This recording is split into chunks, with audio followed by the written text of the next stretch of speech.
안녕하십니까. 미국 교육 생생 현장 시간입니다. 김영균의 미국 교육 생생 현장 시간. 오늘은 지난주에 말씀을 계속 이어가도록 하겠습니다. LA 커리어 코칭의 페런트 컨설턴트로 수고하고 계시는 리디아 킴 선생님과 함께합니다. 안녕하십니까? 네, 안녕하세요, 여러분. 네, 지난주에 가장 중요한 시기에 제가 말을 끊는 바람에 한 주 동안에 컴플레인 많이 받았습니다. 가장 중요한 시기에 왜 말을 끊어갖고는 궁금하게 하냐고. 네. 일주일 동안 기다리게 했다고 그러셨는데, 지난주에 그 잡을 잡는 것이 왜 이렇게 어려운 그 형편이냐, 그 말씀을 꺼내려고 하다가 제가 막아서 이어가시는 거거든요. 네. 네. 네. 미국 경기는 뭐 수치상으로 보게 되면 호경기라고 얘기를 하고, 그리고 잡을 잡기가 어려운 건 저희들은 그냥 AI의 등장, 인공지능의 등장, 그리고 로봇의 대체, 뭐 이런 것 때문에 어려운 게 아니냐라고 막연히 생각하고 있는데, 현장에서 보실 때는 어떻게 생각하셔요?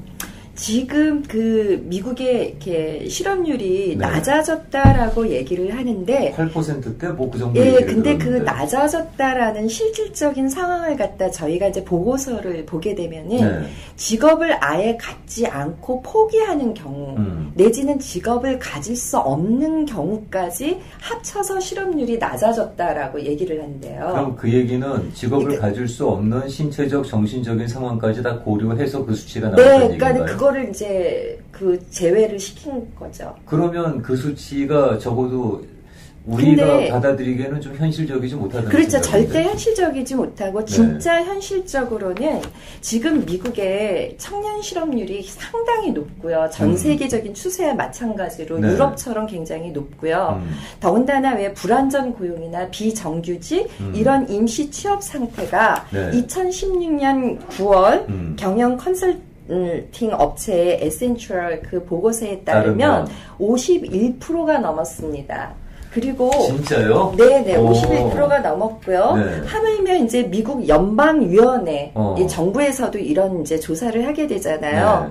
그래가지고 22살에서 27살 그 대졸자 대학 졸업 4년 한 사람들이 취직을 갖다 불안전 고용이나 비정규직으로 지금 임시 취업 상태를 보고 있는 것도 45%가 넘었어요.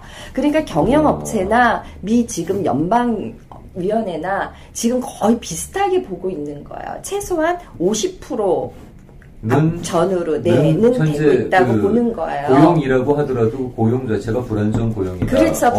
언제 속된 말로 잘릴지 모르고 언제 실업자가 될지 모른다. 그 다음에 또 중요한 게 뭐냐 하면은 굉장히 이 그 실업률이 높고 그 취업을 하기가 어렵다 보니까 대학교 4년 나와도 학위와는 무관한 전공하고 무관한 이런 불안전 고용들이 지금 또 다른 보고서에 의하면은 거의 45%가 넘고 있습니다.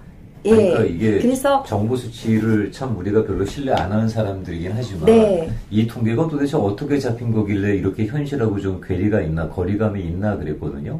항상 나오는 건 뭐 거의 완전 고용에 가깝다. 무슨 뭐 실업률이 8% 어쩌고 저쩌고 그다음에 뭐 실업수당 청구도 점점 떨어지고 있고 그래서 고용시장은 점점 호전되고 있고 뭐 그게 주식시장에 반영되고 있고 뭐 이런 얘기를 하고 있는데 주변에 있는 사람들은 그렇게 직장 잡기 어렵다 그러고 그 직장 잡기 어려운 이유가 이제 또 보고서에 나와 있는데요. 지금 대학교 웬만한 주립대 4년제를 나와가지고요. 1년 안에 직장을 못 잡은 젊은 친구들이 73%가 넘었습니다. 1년 안에 직장을 못 갖는 비율이? 그러니까 물론 전공에 따라서 뭐 엔지니어링 파트나 아니면 테크놀로지 아니면 IT 쪽 메이저를 가지고 있는 친구들은 졸업을 하고서 3개월 안에 89% 이상을 취업을 하게 됩니다. 그건 뭐 시장이 원하는 전공이니까 조금 더 수월하게 직장을 갖지만. 그치만 이제 문과 쪽으로 이제 가보게 되면은요. 그 외에 전공자들은 거의 보면은 그 취업률이 11%밖에 안 된다라는 보고서가 있어요. 그러니까 한 76점 지금 3%가 미취업 상태로 있다라고 볼 수가 있죠. 1년 안에 취업이 안 된 경우. 이거 뭐 제 얘기가 아니라 네, 저희 통계 자료가 다 나와 있는 거고. 미국 연방준비위원회 뉴욕 지부에서 이제 미국 취업 현황에 대한 보고서가 지금 그렇게 나와 있는 거거든요. 왜 이런 건 방송으로 안 나가고 왜 이런 건 신문에 안 실리는 거예요? 지난번 한 달 전에 중앙경제일보에서 거기에서 한번 전 본 것 같은데요. 거기서도 굉장히 취업하기가 어렵다. 지금 여러 개의 통계가 데이터가 그 어떤 그 취업에 있어서 상당히 어려운 그런 상황들을 보여주고 있는데 정작 나오는 적어도 우리가 그냥 일반 신문이나 일반 방송에서 노출되거나 접하게 되는 건 상당히 뭐 고용시장이 좋다는 둥, 실업률이 떨어졌다는 둥, 이런 얘기를 갖다가 그냥 대체적으로 듣고 있으니까. 근데 지금 이제 그 학부형님들하고 상담을 하시다 보면 이런 이제 설명을 해드리면 그 학부모님들은 공감을 하세요. 맞다고. 우리 누구 주변에서 취직한 사람이 아무도 없다고. 그렇죠. 또 문제가 설사 취직을 했더라도 그 있잖아요. 최소한 지난번 그 중앙경제신문에도 나왔지만 4년제 대학을 나왔으면 뭐 미니멈 그래도 뭐 46,000불, 5만 불 이상은 그래도 연봉을 받아야 된다라는 게 신문에도 나왔는데 보통들 주변에 보면은 2,000불 미만 어떤 진짜 대학교 학위와는 무관한 고등학교만 졸업해도 잡을 수 있는 자배 또 그 다음에는 왜 자기 전공하고 전혀 다른 또 정말 왜 2,000불 정도의 이렇게 그 페이를 받다 보니까 부모로부터는 독립을 도저히 생각할 수 없는 그러다 보니 캔가루족이 많아질 수밖에 없는 거죠. 그렇죠. 거기까지 연결이 되는 거거든요. 부모님 잔소리가 죽기보다 싫은데도 도망 나올 수가 없다 그러니까. 독립할 능력이 안 되는 거죠. 그렇죠. 그러니까 그게 가장 안타까운 현실이고 이런 걸 설명해드리면 학부모님들께서는 되게 공감을 하시죠. 우리가 리디아 킴 선생님 모시고 이런 얘기 자주 해야 됩니다. 수치에 대해서 이런 얘기 자주 해야 우리가 현재 돌아가는 현실을 직시를 하는 거지. 이거 괜히 주식시장 좋으라고 나오는 이런 수치들을 갖다가 현실이라고 혹시라도 우리가 그게 대세려니 하고 생각했다가는 상당히 좀 괴리감 많이 느낄 것 같은데요. 자, 그렇다면 지금 이런 커리어 코칭이 미국 사회에는 상당히 보편화되어 있다고 말씀을 드렸는데, 만약에 본인이 그런 공부를 해서 자력으로 취직을 하겠다고 노력하는 것과, 커리어 코칭을 도움을 받아서, 그 다음에 커리어를 쌓는 것과, 그런 어떤 정도의 퍼센테이지 차이가 있는지 그런 수치 같은 건 혹시 나온 게 있나요?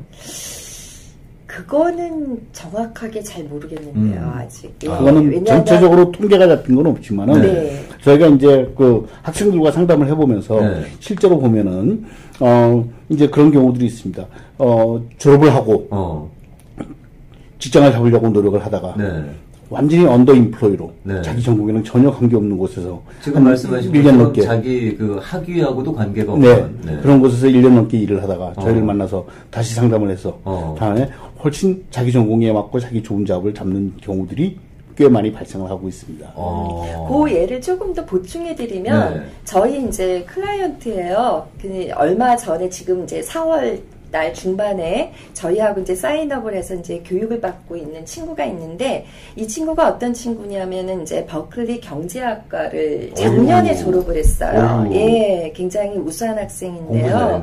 근데 이제 작년에 저희가 이제 이 프로그램을 이 어머니한테 이제 설명을 해드렸고 어머니께서 이제 이 프로그램을 듣더니 너무 이제 관심 있어 하신 거예요. 또 근데 더군다나 이 어머니께서는 한국에서 오신 지도 얼마 안 됐었고, 뭐 여기서 태어난 그런 저기가 아니었기 때문에.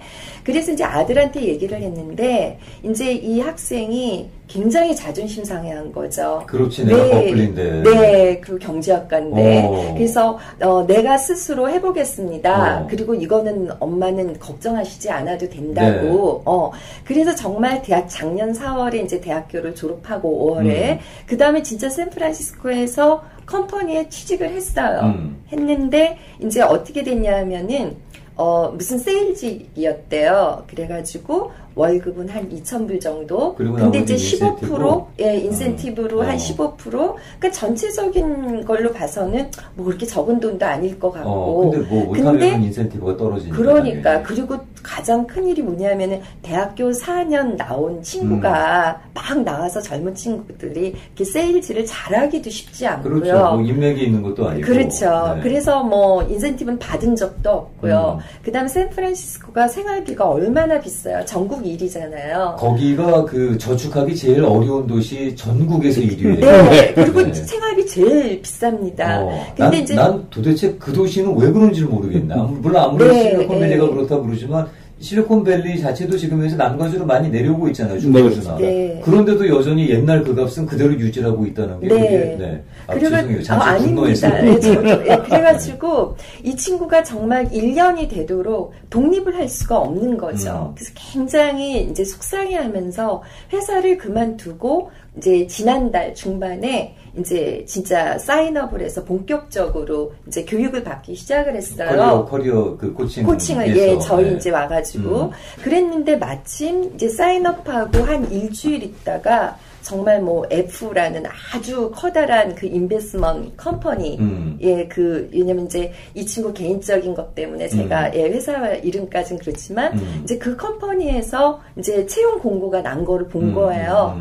그래서 이제 지난달 말부터 지난주까지 진짜 제임스 선생님께서 최선을 다해서 리서치 하시고 이 친구를 교육을 하고 준비를 시켜서 지금 62,000불 연봉 협상해서 거의 이제 된 걸로 알고 있습니다. 예. 왜냐하면 이제 지난주 금요일 날 마지막 인터뷰했고요. 근데 이제 그 토요일 날 얘기 마지막 이제 못 들은 거예요. 근데 어차피 이 친구 혼자 끝까지 남아가지고 파이널 인터뷰를 끝냈기 때문에 됐다고 봐야죠. 그렇겠네요. 예. 일단 또 그런 기회를 갖다가 계속 얻는다는 것이 네. 혼자서는 참 쉽지 않은 분야인 것 같고. 그럼요. 예. 여기서 또 선생님 또 질문 2개. 사실 선생님께서 준비한 질문과 지금 내용하고는 거의 동떨어진 질문들. 하지만 아마 학부모님들이나 학생들한테서 나올 법한 질문들을 던져보고 있는데요. 네. 학생들, 아까 그 버클리 그 비즈니스를 공부했다는 학생이 네. 엄마가 이 커리어 코칭을 추천했을 때 본인이 좀 부담감을 느꼈던 것처럼 네. 솔직히 말하면 거부감이겠죠. 네. 나를 뭘로 보고 내가 멍석이 버클리인데 네, 하는 그것도 것처럼. 있고요. 네. 네. 또 하나는 뭐냐면 학생들의 부담감은 아까도 말씀드렸다시피 엄마 아빠한테 비치고 싶지 않다. 그렇죠. 왜냐하면 대학교 4년도 어쨌든 음으로 양으로 서포트를 받았는데 지원을 받았는데 또 이런 어떤 취업에 관해서까지 지원을 받는다는 걸 아직까지 인식을 못하고 있는 거죠. 뭐 그래도 미안하면 네, 나중에 갚으시면 되고요. 더블로. 그렇죠. 네. 네. 제가 궁금한 건 이거예요. 적어도 명문대를 가는 친구들은 네. 중고등학교 때 나름대로 그 상당히 뭐 주변 사람들의 기대를 많이 모았던 친구들이고 그 기대를 충족시켰던 친구들이란 말이에요. 네. 그런 프라이드가 되게 강한 친구들이죠. 네. 그리고는 그 기대에 맞게 명문대를 들어갔어요. 네. 그런데 당연히 그런 프라이드의 사회적인 조건들도 당연히 매치가 돼서 네. 자기가 이 대학을 졸업하게 되면 또는 대학 졸업하기 전에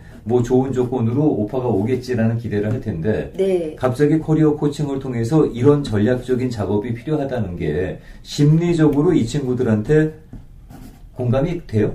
이 친구들은 제가 볼 때 당연히 공감을 하죠. 왜냐하면은, 저도 이제 거의, 25년 전에 이제 유학을 왔었는데요. 네. 그때 이제 저는 보스턴에서 살았어요. 네. 근데 그때 친구들이 보스턴이 그 MIT 다니고 하버드 다니는 친구들을 보면은 그 MBA 나온 친구들 있죠. 이런 친구들이 미국에서 이제 컨설팅 컴퍼니 같은데 딜을 할 때 전략이 없어서는 없이는 도저히 갈 수 없다는 걸 그 친구들이 알아요. 이미. 그래서 거기에 전략을 짜고 연금 협상을 하는 것, 그러니까 연봉 협상을 하는 걸 죄송합니다. 연봉 협상을 하는 걸 저는 25년 전에 봤어요. 그리고 인류대에 있는 친구들일수록 높고 그 어떤 좀 전에 말씀하셨듯이 기대치도 높고요. 네. 그리고 또 그런 사례들도 많고 정보도 많아요. 하물며 그리고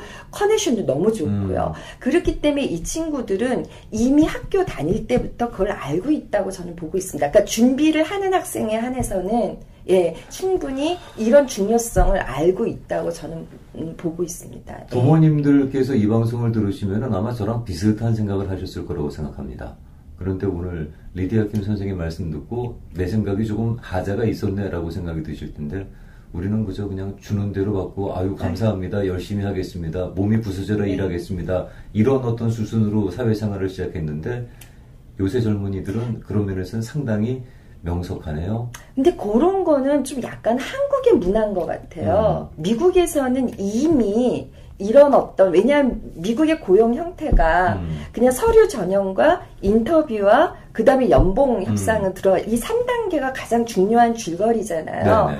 그랬을 때 이제 그 미국의 첫 번째 이런 어떤 서류 전형에서 그러니까 레주메를 쓰고 커버 스토리를 쓰고 커버 레터를 쓰고 할 때 이거에 대해서 굉장히 어떤 미국 현재 그 평등 원칙에 의해서 뭐 우리는 그 생년월일도 나이도 안 들어가고 뭐 성별도 안 들어가고 그렇죠. 뭐 이제 이런 거 해가지고 정말 우리 한국과는 다르게 이제 서류를 꾸미잖아요. 근데 이제 이 미국의 이 기업들 이 컴퍼니들이 전국에서 만약에 학생들이 이제 그 지원을 한다고 생각해 보세요. 얼마나 숫자가 많겠어요. 그렇죠. 더군다나 큰 회사들은. 네. 근데 거기에서 회사들 보면은 통계상 전체 그 학생들이 지원한, 젊은이들이 지원한 전체 그 숫자에 보통 많게는 6%에서 7%만 남깁니다. 그러니까 나머지 93%는 쓰레기통에 들어간다고 네, 보셔야 되고, 그리고 적게 남기는 케이스는 2%에서 3%만 남기고 나머지 레주메는 다 없애버립니다. 그러면 여기서부터 이제 준비가 돼야 된다는 거죠. 왜냐하면 내가 한만 잘 꾸미고 잘 썼더라도 이게 전문성을 갖추지 않은 레주메나 커버 레터는 그냥 그 97% 안에 93% 안에 다 쓸려 들어가는 거죠. 그래서 이제 제 친구들이 여기에서 이제 공부를 끝난 친구들을 보면은 레주메를 쓸 때 많게는 70장에서 100장 정도를 보내더라고요. 미국 전국으로. 그 다음에 적게는 20장에서 30장. 하다못해 저희 딸도 한 30장을 보내더라고요. 예, 취직을 준비를 하고 할 때. 그러니까 이 레주메를 준비하는 거는 가장 기본이지만 출발부터가 가장 쉽지 않은 파트인 거죠. 그래서 이거는 누군가가 전문적으로 멘토를 해주고 코치를 해주기 전에는 사실 레주메 못 쓰는 사람들 참 많아요. 정말 많습니다. 네. 네. 왜냐하면 회사에 취직을 해본다는 경험이 그게 첫 번째 시도일 거 아니겠어요, 다들. 네. 네. 뭐 여러 번 해봤다 그러면 요령이 있겠지만 제가 제임스 선생님하고 그 학생들 레주메 워크를 한 적이 있는데 정말 명문대를 나온 학생입니다. 레주메를 놓고 하니까 유혈이 낭자합니다. 아이야. 네, 네. 한마디로 유혈이 낭자합니다. 그러니까 빨간색으로 마킹을 하기 시작하면은 정말 한 페이지가 그냥 유혈이 낭자하게 마킹이 됩니다. 그래서 그 나의 레주메가 나의 그 커버 레터가 그 미국 기업에서 6% 내지 7% 안에 들어갈 수 있느냐, 아니면 2%나 3% 안에 내가 남겨질 수 있느냐, 이거는 굉장히 그 충분한 준비와 연습이 필요한 거죠. 그래서 저희 커리어 코칭에서는 이런 이제 이력서나 커버레터 코칭이 100% 정말 아주 전문적으로 완벽할 때까지 이것도 이제 교육을 시키고 있습니다. 요거는 또 다른 그 질문인데요. 지금 현재 그 학생들 가운데서 그런 코칭을 받고 또 성공적으로 본인이 원하는 자리에 서는 친구들 같은 경우에는 자기 스스로 뭘 하고 싶다거나 또는 내가 그 어떤 이유로 그 회사를 들어가겠다라는 거다. 목표가 명확하단 말이에요. 그런데 대학교 1학년, 2학년이 됐는데도 불구하고 아직까지도 자기가 뭘 해야 되는지를 망설이는 친구들이 왜 없겠습니까? 90%가 자기가 뭘 해야 되는지를 모릅니다. 네. 그럼 그리고 제일 문제가 뭐냐면 1학년 때 다르고 2학년 때 다르고 3학년 때 다르고 졸업할 무렵은 또 다릅니다. 예. 네. 그래서 이제 나중에 4학년쯤 되면 정말 자기가 뭘 해야 되는지 모르는 경우가 학생들이 다 거의 대부분이에요. 그렇죠. 예, 네. 대부분이고 그나마 저기 그 이과 친구들은 그래도 어떻게 전문적인 그런 이제 전공을 가진 그렇지. 친구들은 그래도 참 고맙고 효도하는 거고요. 나중에 이제 부모님까지 이제 이 부분에 대해서 굉장히 고민해서 이제 오시는 경우가 있는데 저희 5월 1일 이번 달 이제 그 클라이언트였어요. 네, 이 부분은 저희가 또 다음 주에 말씀을 이어가도록 하겠습니다. 지난주에 이어서 제가 들으시는 분들에게 또 얄미운 짓을 하는 것 같은데 아까 말씀 들으셨죠? 본인이 명확한 목표가 없는 경우가 90%라 그럽니다. 아마 들으시는 분들 가운데서 2%에 들어가시는 분들이 상당히 많으실 것 같은데 자, 그럼 그런 부분에 대해서 어떻게 코칭 디렉션이 가는지 다음 주에 계속 말씀 이어가도록 하겠습니다. LA 코리어 코칭의 리디아 킴 선생님께서 도움 말씀 주셨고요. 그저 몇 말씀 김영균 선생님께서 거들어 주셨습니다. 다음 주에 뵙겠습니다. 저는 옆에서 놀고 있습니다. 고맙습니다. 감사합니다.